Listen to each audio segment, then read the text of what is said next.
Microsoft Edge দিয়ে কিভাবে quality সম্পূর্ণ ভিডিও আপলোড দিতে হয় টিকটক সহ আলাদা সকল প্ল্যাটফর্মে, সেই টপিকে বিস্তারিত আলোচনা থাকবে আমার আজকের ভিডিওতে। আর হ্যাঁ, তোমাদের জানিয়ে রাখি, আমি কিন্তু এই টপিকে অলরেডি একটা ভিডিও বানিয়েছিলাম এবং সেটা আপলোড দিয়েছিলাম আমার টিকটক অ্যাকাউন্টে।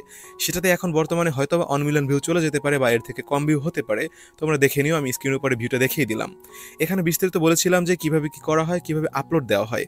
কিন্তু এরপরেও তোমরা দুইটা সমস্যার সম্মুখীন হচ্ছিলে। প্রথম সমস্যা, তোমাদের ভিডিওতে ভিউ আসতেছিল না, আর দ্বিতীয় সমস্যা, তোমার ভিডিওর কোয়ালিটি থাকতেছিল না। তো চলো সরাসরি স্ক্রিনে যাওয়া যাক।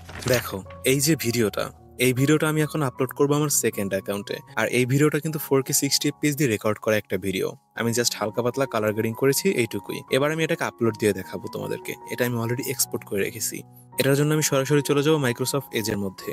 এরপর যদি তোমাদের সামনে এখানে এরকমের টিকটকের লোগো না আসে, তাহলে এখানে প্লাস আইকনে ক্লিক করে জাস্ট এখানে ইউআরএলটা সার্চ দিবে, তাহলে চলে আসবে। তো আমি এখানে সার্চ করে রেখেছিলাম, সেই জন্য এখানে অলরেডি চলে আসলো। আর আমার কিন্তু এখানে অলরেডি অ্যাকাউন্ট লগ ইন দেওয়া আছে, তোমরা লগ ইন করে নিও। এরপর এখানে ভালো মতো লক্ষ্য রেখে এই যে প্লাস আইকনটা আছে এখানে ক্লিক করবে। এরপর এরকমের একটা ইন্টারফেস তোমাদের সামনে চলে আসবে। এরপর এখানে সিলেক্ট ভিডিওতে ক্লিক করে তুমি যে ভিডিওটা আপলোড দিতে যাচ্ছ সেটা জাস্ট সিলেক্ট করে নিবে।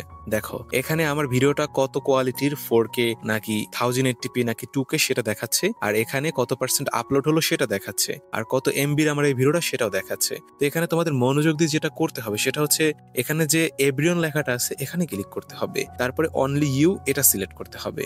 জাস্ট এইটুকুই। এরপর এখানে এসে জাস্ট তোমার ক্যাপশনটা তুমি লিখে নিবে, তুমি কোন ক্যাপশনটা দিতে যাচ্ছ সেইটা। তো আমি এখানে আপাতত একটা ক্যাপশন দিয়ে নিলাম। ক্যাপশন দেওয়ার পরে তুমি এখানে জাস্ট অপেক্ষা করবে এটা 100% আপলোড দেওয়ার আগ পর্যন্ত। এখান থেকে বের হবে না, এখানেই বসে থাকবে। 100% আপলোড হওয়ার পরে তুমি এখানে পোস্টে ক্লিক করবে। যদি এখানে পোস্টে ক্লিক করার পরে পোস্ট না হয়, তাহলে এখানে ড্রাফট যে অপশনটা আছে এখান থেকে পাবলিক করে দিবে। তারপর এখান থেকে বের হয়ে যাবে। তারপর ওপেন করবে সরাসরি টিকটক অ্যাপ্লিকেশন।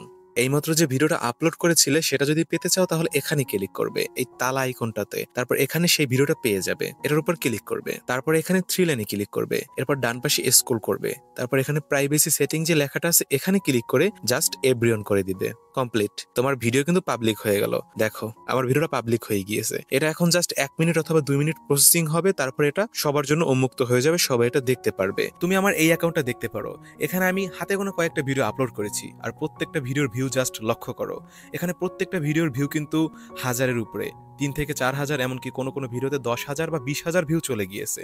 আর এখানে প্রত্যেকটা ভিডিও আমি মাইক্রোসফট এজের মাধ্যমে আপলোড করেছি। এই অ্যাকাউন্টের মধ্যে তোমরা চলে গেলেই দেখতে পারবে যে এখানে সেই ভিডিওটা আপলোড করা আছে, এবং এই ভিডিওটার কোয়ালিটি ঠিক কতটা ভালো হয়েছে সেটাও তোমরা বুঝতে পারবে।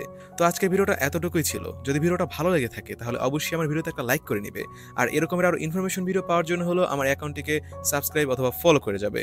দেখা হবে আগামী কোনো এক ভিডিওতে।